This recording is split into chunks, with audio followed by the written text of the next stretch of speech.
Hello, this is Mrs. Sargent, and today we are going to talk about what causes mechanical waves.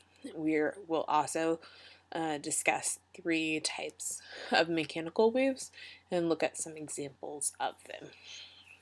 So go ahead and write this slide down as we take a look at it. So the cause of mechanical waves is a mechanical wave is created when an energy source causes a vibration to travel.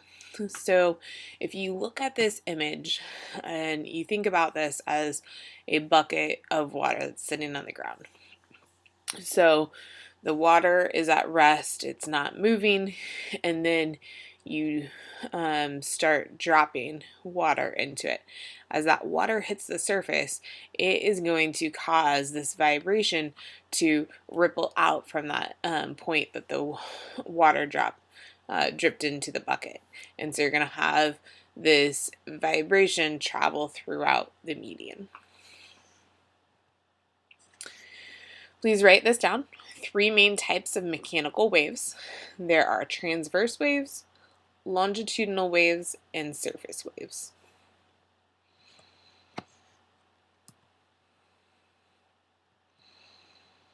So some examples of these are sound waves, light rays like from the sun, or even ocean waves.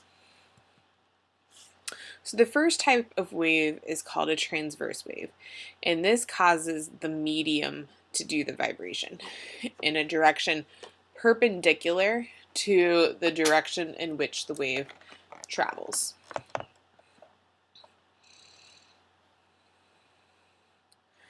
So key here is that the medium is what is doing the vibration, and then the it's going to be perpendicular to the direction that the wave travels. So here's the direction of the wave, and the vibration is perpendicular here.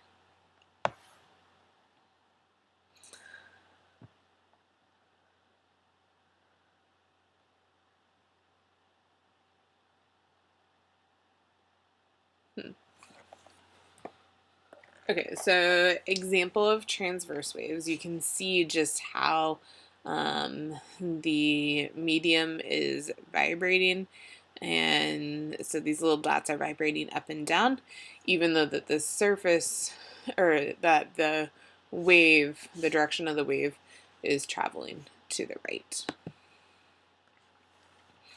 So transverse waves carry energy from left to right in a direction perpendicular to the up and down motion of the rope. So yesterday we looked at a FET, and you were able to manipulate different variables, and it was waves on a string.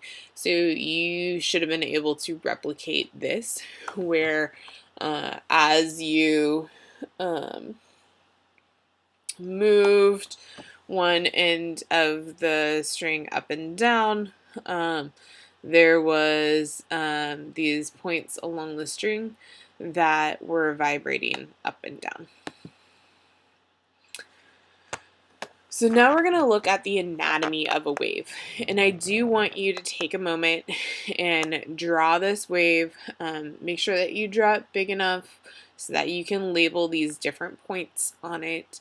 We're going to point out what these different points are in a wave, like what their names are, and what exactly we're looking at.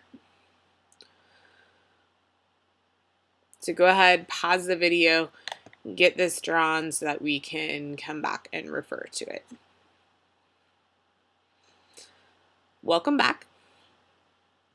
So you should have this wave drawn, and with the different points labeled A, B, C, D, E, F, G, H, I, and J. The dashed line is the equilibrium position. Once the medium is disturbed, it moves away from this position, and then it will eventually return to that position. So points A and F, you will notice those at the top of these hills. in the wave, and those hills are called crest of the wave. This is the point where the wave exhibits the maximum amount of positive or upwards displacement. So it's the highest point at the top part of the wave above the dotted line. Points D and I are called troughs of the wave. These are the points where the wave exhibits its maximum negative or downward displacement. So again, D and I are going to be the furthest points down below that equilibrium position. The distance between the dashed line and point A, so again, point A was the crest, that distance is called the amplitude of the wave. And I would make sure that you are writing down these definitions for these different parts of the wave. So if you didn't get, the crest and trough, go ahead and go back in the video and make sure. So I would label the points that this is referring to, but then I would also put down the definitions of what is an amplitude, because you will need to know that moving forward. So the amplitude is the maximum displacement that a wave moves away from its equilibrium position. The distance between two consecutive similar points, so labeled here on the wave, we're looking at two consecutive crest points, or you could look at two consecutive trough points like D and I, but those two consecutive similar points are called wavelength. So the distance between the two crests is how long your wavelength is. And this is the wavelength is the length of the wave pulse. Between what other points can the wavelength be measured? Well, I already kind of foreshadowed that, and that would be D and I, which is the troughs of the wave. So our second type of wave that we're going to discuss is a longitudinal wave, and this is a wave in which the vibration of the medium is parallel to the direction of the wave. So we have the vibration of the medium, and that is parallel to the direction the wave travels. So here's our direction our wave is traveling. The vibration is also going to be traveling in this same direction.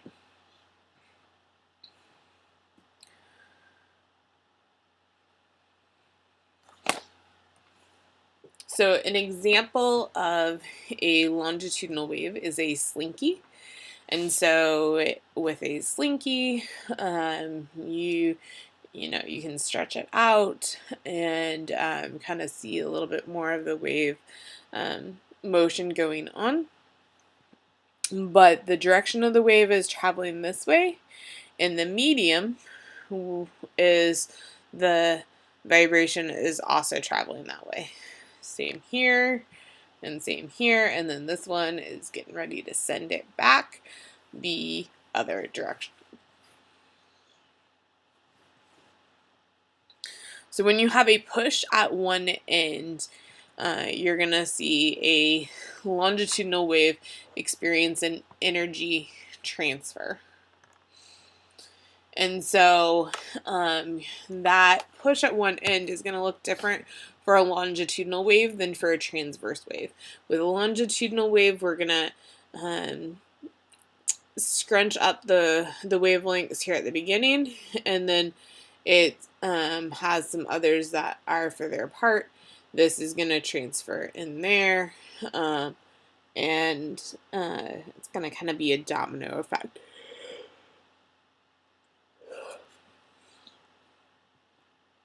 Where a transverse wave, you do have your energy transfer, but the vibration is going up and down, and so this isn't going to necessarily change the wavelength when we have that energy transfer.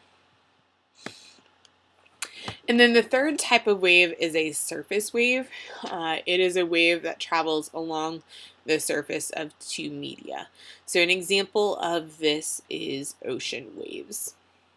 So the wind is one media, the water is another media, and that causes our surface waves, also known as ocean waves.